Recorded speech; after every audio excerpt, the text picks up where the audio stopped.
नमस्कार मित्रांनो, माझं नाव अनिता. या गोष्टीला साधारणतः 1 महिना पूर्ण झाला असेल, पण आज मी तुम्हाला माझ्यासोबत घडलेला तो अनुभव सांगणार आहे. आमच्या घरी हॉटेल होतं आणि शेती पण भरपूर होती. त्याच्यासाठी आम्ही एक कामगार ठेवला होता. हॉटेलमध्ये नोकरी म्हणून तो कामगार कामाला असायचा आणि त्याचं नाव आकाश होतं. तो नेहमी आमच्या घरी येत असायचा. मी खूपच शिक्षित आणि संस्कारी घराण्यातली सून होते. घराच्या बाहेर कधी मी जात नसायचे. घरी आलेल्या पाहुण्याचा मी नेहमीच मान ठेवत असायचे. ज्यावेळेस तो नोकर म्हणजे आकाश आमच्या घरी यायचा, मी नेहमी त्याला एकटीच दिसायचे. एक दिवशी पहिल्यांदा मी त्याला भेटले.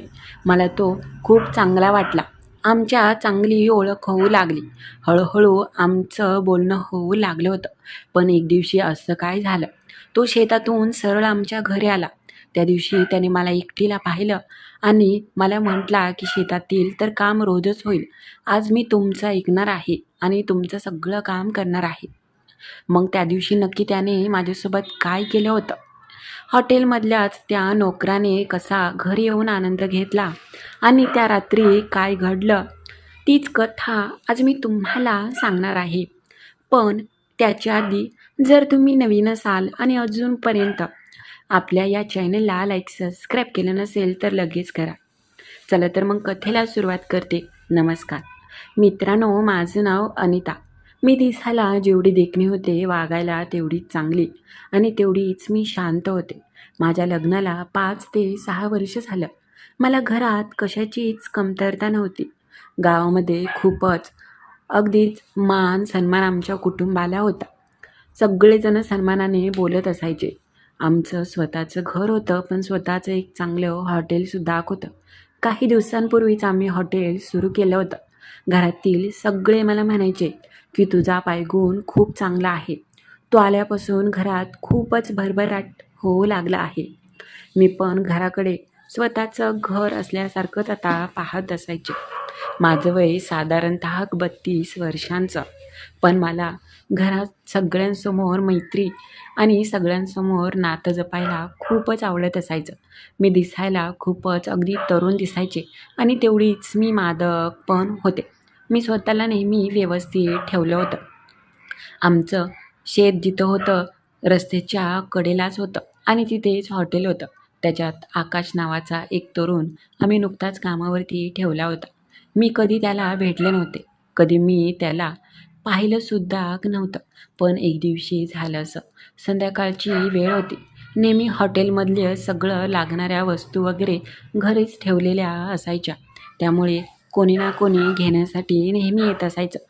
त्या दिवशी मी घरामध्ये निवांतच होते. स्वयंपाक कधीच उरकला होता आणि निवांत टी व्ही पाहत मी आणि माझ्या सासूबाई दोघीजणी बसलो होतो. घरातील गडी माणूस सगळं कामानिमित्त बाहेरच असायचे. माझे सासरे सतत गावामध्ये चांगल्या लोकांमध्ये त्यांचं उठणं बसणं असायचं. त्यामुळे सतत ते बाहेर असायचे. संध्याकाळचे 9 ते 10 वाजायचे त्यांना घरी. त्यामुळे माझे सासरे तिकडेच असायचे. माझे मालक पण पुढारी लोकांमध्ये सारखे वावरायचे आणि घराकडे त्यांचं लक्ष कमीच आणि क्वचितच असायचं. त्या दिवशी मी सासूबाई आम्ही टी व्हीवरती खूपच आवडीच्या मालिका पाहत होतो. अचानक बाहेर कोणीतरी आल्याचं जाणवलं. माझ्या आत्या म्हटल्या की अनिता बघ गं, बाहेर कोण आले ते. बाहेर कुत्री होती, ती पण भुंकत होती. त्याच्यावरून समजलं होतं की कोणीतरी अनोळखीच व्यक्ती दारामध्ये घराबाहेर आला आहे. म्हणून मी दरवाजा उघडला आणि घराच्या बाहेर गेले. त्यावेळेस मात्र नवीनच होतं. तो गाडीवरून उतरला आणि त्याने मला म्हटलं की घरी मालक आहेत का. मी म्हटलं की नाही, तुम्ही कोण. तो म्हटला की तुमच्या हॉटेलवर कामाला आलो आहे. 2-3 दिवस झालं. हॉटेलमधल्या काही वस्तू न्यायच्या तिथून घरी, तो मला बोलला. मग काय, मी म्हटलं की बरं या घरामध्ये. माझ्या आत्याने त्याला ओळखलं आणि त्याची ओळख करून घेतली. मी बाजूलाच आमची रूम आहे, तिथे नेहमी लागणारे साहित्य ठेवलेले असायचे. मी त्याला दाखवलं आणि घरामधील काही मोजक्या वस्तू तो घेऊन जाऊ लागला. त्यावेळेस तो गाडीवरती बसताना त्याने 1 ते 2 वेळा मला वळून पाहिलं. मी दरवाजातच उभी होते. तो असा मला का पाहतोय ते काही मला समजलं नाही. मात्र जाताना त्याने निरखून जसं पाहिलं, मला पण त्याच्याविषयी एक वेगळ्याच भावना आणि वेगळ्याच मनामध्ये शंका येऊन गेल्या. पण मी मात्र स्वतःची पायरी ओळखून होते. मी त्याला अजिबात जरासुद्धा भाव दिला नाही. तो तिथून निघून गेला. आता त्यांना मी पाहिलं होतं, पण मी त्याच्याबद्दल अजून तरी काही विचार केलाच नव्हता. दुपारची वेळ असायची, त्यावेळेस मी दुपारी घरी एकटीच असायचे. एकटं असल्यानंतर नेहमी कंटाळा यायचा. माझ्या आत्याबाई म्हणजे माझ्या सासूबाई दुपारी नेहमी अगदी त्याच्या रूममध्ये अगदी आराम म्हणजे झोपी जात असायच्या. मी घरी एकटे असले की माझं एकच काम असायचं, दिवसभर अगदी टी व्ही पाहायचा किंवा नाहीतर आराम करायचा. त्या दिवशी मग तशी मी घरी एकटीच होते. त्याच वेळेस तो पुन्हा आकाश आला. मी म्हटलं, बोला ना. त्यावेळेस तो म्हटला की मी शेतामध्ये जात होतो. त्यावेळेस मालक म्हटले की वरच्या शेतामध्ये जायचं आहे. आता ते तर मला माहीत नाही कुठे आहे ते. मी म्हटलं की जावा, इथून खालच्या अंगाला आमच्या घरापासून पलीकडंच त्या डोंगराच्या कडेला शेत होतं. त्यावेळेस तो मला म्हटला की बरं गाडीची चावी द्या. मी म्हटलं गाडीची. तो म्हटला की मालक म्हटलेत घरची गाडी घेऊन जा. मी म्हटलं की बरं ठीक आहे. मी घरातून गाडीची चावी आणली आणि त्याला द्यायला त्याच्या जवळ गेले. तो बाहेरच उभा राहिला होता. त्याच्याकडे पाहून असं वाटत होतं तो 30शीमधला एक तरुण असेल. दिसायला अगदी सावळा जरी होता तर अंगाकाठीने चांगला धनदाकट होता आणि चांगल्या घराण्यातला असा वाटत होता. पण गरीब असल्यामुळे त्याच्या परिस्थितीनुसार तो हे काम करायचा. त्यावेळेस तो मला म्हटला, तुम्ही मालकीण आहेत ना? मी म्हटलं की हो. का हो? नाही हो, तुम्हाला बघून वाटतंय तुम्ही ह्या घराण्यातल्या मालकीण. मी म्हटलं की हां. तुम्ही किती दिवस झालं इकडे आलात? असं मी त्याला विचारलं. तो म्हटला की साधारणतः आठवडा झाला असेल. मी म्हटलं मग राहायचं कुठे? त्यावेळेस तो म्हटला की हॉटेलच्या मागे जी रूम आहे मी तिथेच राहतो. रात्रीचं वगैरे हॉटेलमध्ये काम करतो. शेतामध्ये मालक म्हटले आज जाऊन ये, म्हणून मी काम करतोय. मी म्हटलं बरं, राहायला म्हणजे गाव कोणतं आहे तुमचं? त्याने खूपच लांब गावचं नाव सांगितलं. त्यावेळेस मी म्हटलं तुम्ही एकटेच आलात की जोडीने? त्यावेळेस तो म्हटला जोडीने म्हणजे? मी म्हटला हो, म्हणजे नवरा बायको हॉटेलमध्ये काम करता की तुम्ही एकटेच? त्यावेळेस तो म्हटला नाही, मी एकटाच असतो. हॉटेलवर दुसरी एक कामगार बाई आहे, ती आणि मीच असतो. मी म्हटलं दुसरी? हां, एक आजी आहेत, भांडी वगैरे घासतात आणि भाकरी वगैरे बनवतात. त्यावेळेस मी म्हटलं की हो, त्या गंगू मावशी आहेत, त्या खूप दिवसापासून तिथे कामाला आहेत. आम्ही असंच बोलत होतो. पण त्याच वेळेस मला जाणवलं की माझ्या सासूबाईंना आवडणार नाही ह्या परपुरुषासोबत बोलायला. त्यावेळेस मी म्हटलं बरं जावा तुम्ही. असं म्हटल्यानंतर तो त्याच्या चेहऱ्यावर थोडीशी नाराजी दिसली आणि तो लगेच गाडी चालू करून तिथून शेतामध्ये गेला. मात्र माझ्या डोक्यात त्याचाच का विचार येत होता? माझ्या नजरेसमोर तोच का उभा राहत होता हे मला तर समजत नव्हतं. पण त्याच्यामध्ये काहीतरी होतं जेणेकरून अगदी माझं मन त्याच्यावरती आलं होतं. मी त्याच्या बाबतीत असा विचार करू लागले होते. कदाचित त्याची बोलण्याची पद्धत आणि दिसायला तो चांगलाच देखणा रुबाबदार मला वाटत होता. नकळत माझं मन त्याच्याकडे खेचलं जात होतं हे मला समजत होतं. मात्र मी पण ह्याच्यातून लांब जायचं असं ठरवलं, कारण की मला माहीत आहे माझं जर एखाद्यावर मन आलं तर त्या व्यक्तीला स्वतःकडे करून घेण्याची खूप माझी इच्छा असते. मी त्या दिवशी जास्त लक्षच दिलं नाही आणि मी मात्र कामात गुंतले होते. नेहमी आम्ही घरातल्या कोणाचा जरी वाढदिवस किंवा इतर कार्यक्रम असले तर आमच्या त्या घरच्या हॉटेलमध्ये जात असायचो. त्या दिवशी पण असंच आम्ही तिकडे हॉटेलमध्ये गेलो होतो. घरचे खूपच आनंदी होते. खूप दिवसानंतर मी पण आज पहिल्यांदा आमच्या स्वतःच्या हॉटेलमध्ये आले होते. येताना मी चांगलीच नवीन साडी आणि चांगलीच दिसण्यासाठी अगदी चांगला मेकअप करून आणि सुंदर मी नटून थटून आले होते. मी एका कोपऱ्यात उभी राहिले होते. अचानक माझी नजर तो बाजूलाच होता आणि त्याचं काम करत होता. हे पाहून मी त्याच्याकडे पाहिलं आणि मी त्यालाच निहाळत होते. इतर सगळे आणि खूप लोक होते, पण माझं लक्ष त्याच्याकडेच होतं. तो खूपच आज चांगला दिसत होता. नेहमीपेक्षा आज थोडासा तो वेगळाच लूकमध्ये मला दिसला होता. त्यावेळेस मी मुद्दाम किचनमध्ये गेले. नंतर तो पण किचनमध्ये काहीतरी करत असल्याचं दिसलं. मी मुद्दाम त्याला म्हटलं की झालं का काम? तो म्हटला की हां, काम चालू आहे. मी म्हटलं काय रे आकाश, किती कामच करतो, जेव्हा पाहाल तेव्हा, बस कर ना आता. त्यावेळेस तो म्हटला की नाही, मी इथे नोकर म्हणून कामाला आलो आहे, तर माझं कर्तव्य आहे ते मी पूर्ण करणारच. तो सारखा कामात असायचा आणि मला त्याला बोलता येत नव्हतं. घरातले सगळे होते त्यामुळे तो खूपच घाबरत होता मला बोलायलासुद्धा.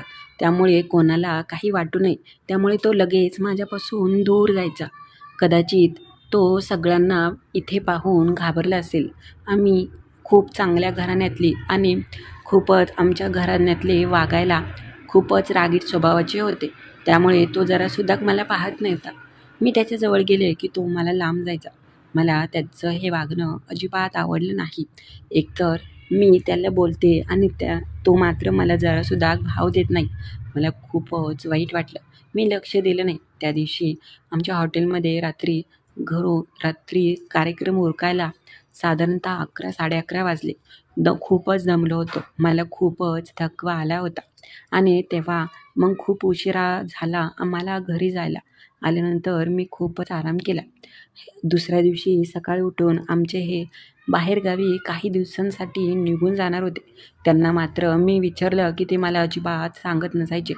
खूप मोठ्या पुढाऱ्यांमध्ये उठणं बसणं असल्यामुळे त्यांना बाहेरच्याच लोकांमध्ये जास्त वेळ होता आणि रस पण होता. घराकडे जरासुद्धा लक्ष द्यायचे नाही. मी खूपच एकटी पडत चालले होते. मला पण भावना होत्या. माझं पण मन होतं. मात्र ते आता एकटंच आणि स्वतःच्याच नादात असायचं. माझ्या सासूबाई पण माझ्याकडे जास्त लक्ष द्यायचे नाही. कारण की माझे दुसरे दीर ते चांगल्या नोकरीला होते आणि ते वेगळ्या ठिकाणी राहायचे. माझ्या सासूबाई जास्त करून त्या सूनबाईलाच खूपच लाड तिच्या पुरवायचे. मी एकटी होते. लग्नाला 3-4 वर्ष झालं तरी घरी अजून मूलबाळ नसल्यामुळे मला स्वतःलाच वेगळंच वाटायचं. कोणी मला काही बोलत नव्हतं. मात्र मला जे काही समजायचं ते माझं मन समजत असायचं. त्या दिवशी घरी कोणीच नव्हतं. माझ्या आत्या म्हणजे सासूबाई, सासरे सगळे माझ्या दिराच्या घरी गेले होते. आमचे हे पण खूप दिवसांसाठी बाहेर. मी एकटीच होते. अचानक मला त्या आकाशचा नंबर भेटला. मी त्याला फोन केला आणि म्हटलं काय करतोय? असंच आमचं काही वेळ बोलणं झालं. त्यावेळेस तो म्हटला की आहे एकटाच निवांत शेतामध्ये. मी म्हटलं ये ना घरी. तो म्हटला का? त्यावेळेस मी म्हटलं अरे मला काहीच करमत नाही आणि आज मला थोडंसं व्यवस्थित पण वाटत नाही. तू आला तर बरं वाटेल. मी त्याला खूप विनंती केली. त्यावेळेस तो म्हटला की बरं ठीक आहे. शेतातलं काम तर मी रोजच करतो. चला ठीक आहे, आज मी तुमचं काय काम आहे ते करतो. मी म्हटलं हो. तो येणार म्हणून माझं मन खूपच अगदी आनंदी झालं. कधी तो येतोय असंच मला झालं होतं. मी त्याचीच वाट पाहत दरवाजाकडे माझी नजर होती. अचानक तो आला आणि जणू काही माझ्या भावना आता आतुर झाल्या होत्या. पण मी मात्र काहीच केलं नाही. तो सोफ्यावर बसला. मी त्याला पाणी नेऊन दिलं आणि अलगद मी त्याच्या शेजारी बसले. त्याला काहीच समजत नव्हतं. तो म्हटला काय झाले तुम्हाला? मी क्षणात तो काही बोलण्याआधी त्याच्या खूपच जवळ गेले आणि सगळीच नातीगोती आणि सगळीच मर्यादा मी ओलांडून त्याच्या एवढ्या जवळ गेले की तिथून मी येणं खूपच अवघड होतं. तो म्हटला की हे काय? मी म्हटलं की काही नाही, फक्त तू मला खूप प्रेम कर. माझं तुझ्यावर खूपच प्रेम आहे आणि आता माझं मन शांत कर. त्याला समजलं होतं की काय माझ्या मनात आहे ते. कदाचित त्याला पण तेच पाहिजे होतं. तो पण त्याच तयारीने आला होता आणि मग काय आमचं प्रेम खुलत गेलं. एकमेकांच्या मिठीमध्ये मी सगळा विरह विसरून त्याची झाले. वेड्यासारख्या माझ्या भावना तो शांत करू लागला होता. मी पण अगदी ओठांवर घेतलं आणि सगळं त्याला उभाऱ्या देऊ लागल्या. त्याचा चेहरा पाहण्यासारखा झाला होता. एका नोकराकडून मिळणारं असं मनसोक्त आनंद मी शब्दात तर नाही सांगू शकत. पण एवढंच म्हणते की त्याच्यासमोर सगळं फिकं होतं. जणू काही मला स्वर्गच मिळाला असंच मला प्रेम मिळत होतं. तो सुंदर क्षणाचे सुंदर अनुभव मात्र मला देतच होता. त्या दिवशी दिवसभर आम्ही खूपच आनंद घेतला आणि सुंदर क्षणाचे इतके वेळा आनंद घेतल्यानंतर मी आता दमून गेले होते. तो पण खूप थकला होता. त्यावेळेस मी म्हटलं, की "आता जा आणि तू पण आराम कर." तो म्हटला, की "हो." त्यावेळेस मात्र तो दिवस न विसरण्यासारखा होता. त्याच्यानंतर मला एकांत असा कधी मिळालाच नाही. मात्र एक भेट आयुष्यात खूप मोठा अनुभव देऊन जाते आणि खूप आठवण्या देऊन जाते. तर कशी वाटली कथा ते नक्की कळवा आणि नवीन असाल तर आपल्या चॅनेलला लाईक, सबस्क्राईब करायला विसरू नका.